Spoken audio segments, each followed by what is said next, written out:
Iran's leaders will naturally say that they refuse to negotiate a new deal. South Korea has issued a warning against GPS disruptions in the country's northern regions.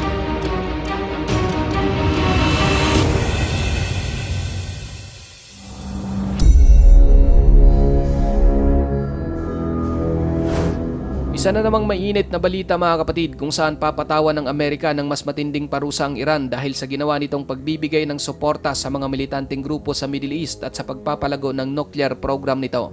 Ito na kaya ang pagtatapos ng digmaan na nagaganap sa rehiyon at anong parusa naman kaya ang nais gawin ng Estados Unidos sa bansa. At South Korea tila napiko na sa mga ginagawang provokasyon ng North Korea. Nuclear na armas ng Amerika gagamitin laban kay Kim Jong-un. Abangan kapatid ang kumpletong mga detalye pero bago tayo magpatuloy, isang like lamang po ang hinihingi ko para sa videong ito.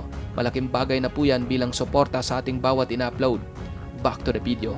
Sa muling paghirang kay Donald Trump bilang bagong Pangulo ng Estados Unidos, hindi pa man nakakaupo sa kanyang pwesto, mainit na ditong sinasabi at pinagdidiinan na muli niyang bubuhayin ang patakarang maximum pressure laban sa Iran na dati niya nang ginawa sa kanyang nakaraang administrasyon. Dati nang mainit si Donald Trump sa Iran mga kapatid kung saan sa kanyang dating pamumuno sa Amerika, pinatawan niya ng matinding sanksyon ang oil industry ng Iran. Hindi nagustuhan ni Trump ang sinusulong noon ng Iran na nuclear program at ang pagpopondo nito sa mga militanteng grupo sa gitnang silangan gaya ng sa Hamas sa Gaza, Hezbollah sa Lebanon at Houthi sa Yemen. Kabilang din ng Amerika sa 6 na mga bansang mayroong kasunduan sa Iran na magpapahinto sa nuclear development nito.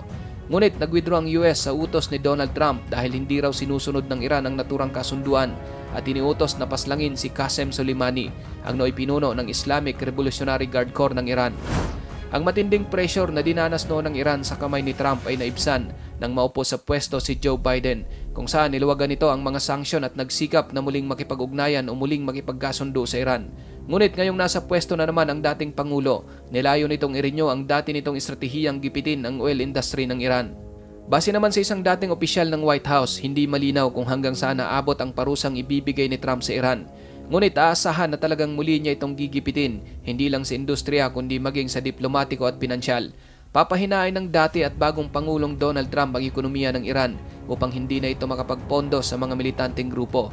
Isa rin umano sa nag-trigger kay Trump na parusahan ng matindi ang Iran dahil sa mga nakuha nitong intelligence report na ang Iran ang may pakana sa mga tangkang pagpaslang sa kanya at sa mga dating nangungunang national security aid bilang paghihiganti para sa pagpaslang ng US kay Qasem Soleimani. Ngayon mga kapatid, maliban sa gagawing panggigipit ng US sa Iran, isa pang salik ang posibleng magdulot ng pagbagsak ng oil industry ng Iran kung ito naman ay atakihin ng Israel. Matatandaan na noong nakaraan, tagumpay na nawasak ng Israel ang maraming mga mahahalagang target nito sa Iran, maliban sa oil facility dahil sa pagpigil o pagbibigay ng pressure ng Amerika. Hindi tinarget ng Israel ang nuclear at oil facility ng Iran, ngunit winasak naman ito ang lahat ng mga S-300 long-range air defense system ng bansa na mula pa sa Russia. Samantala, mariin namang nagbabala ang South Korea na gagamitin ito ang armas nuklear ng Amerika kung talagang aatake ng ballistic missile si Kim Jong-un patungo sa kanilang bansa.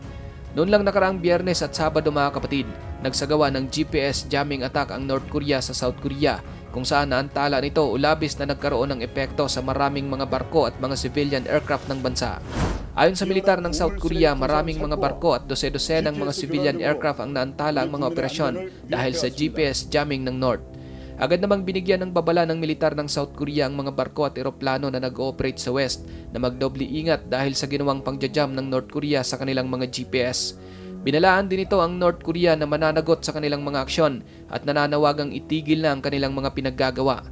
Bagaman nagkaroon ng epekto sa mga barko at eroplano ng sibilyan ng GPS jamming attack ng North Korea, ngunit hindi naman ito nakaapekto sa operasyon at mga military equipment ng South Korea. Ayon sa mga eksperto kapatid, lubhang napakadelikado ng GPS jamming na ginagawa ng North Korea dahil maaari itong magdulot ng malagim na insidente sa mga eroplanong pangsibilyan. Ang naturang GPS jamming attack ay naganap matapos magsagawa ang North Korea ng isang test fire sa bago nitong solid fuel na ICBM. Ang ICBM na ito mga kapatid o Intercontinental Ballistic Missile, ang pinakabago at pinaka-advanced na ICBM ng North Korea. At ito ang kanilang unang paglulunsad ng test fire mula noong nagpadala ito ng mga sundalo sa Russia para tumulong makipaglaban sa Ukraine. Maliban sa North Korea mga kapatid, nakikipag-alyansa na rin ang mga hacker ng Russia sa North upang atakihin ang mga system ng South Korea. Ayon sa Presidential Office ng South Korea, Tumataas ngayon ang ginagawang cyber attack ng mga pro-Russian hackers laban sa kanilang bansa. Nagsimula lang umano ito matapos magpadala ng mga sundalo ang North Korea sa Russia, kung saan malimit na tinatarget ng mga hacker ay ang mga private at government na mga website.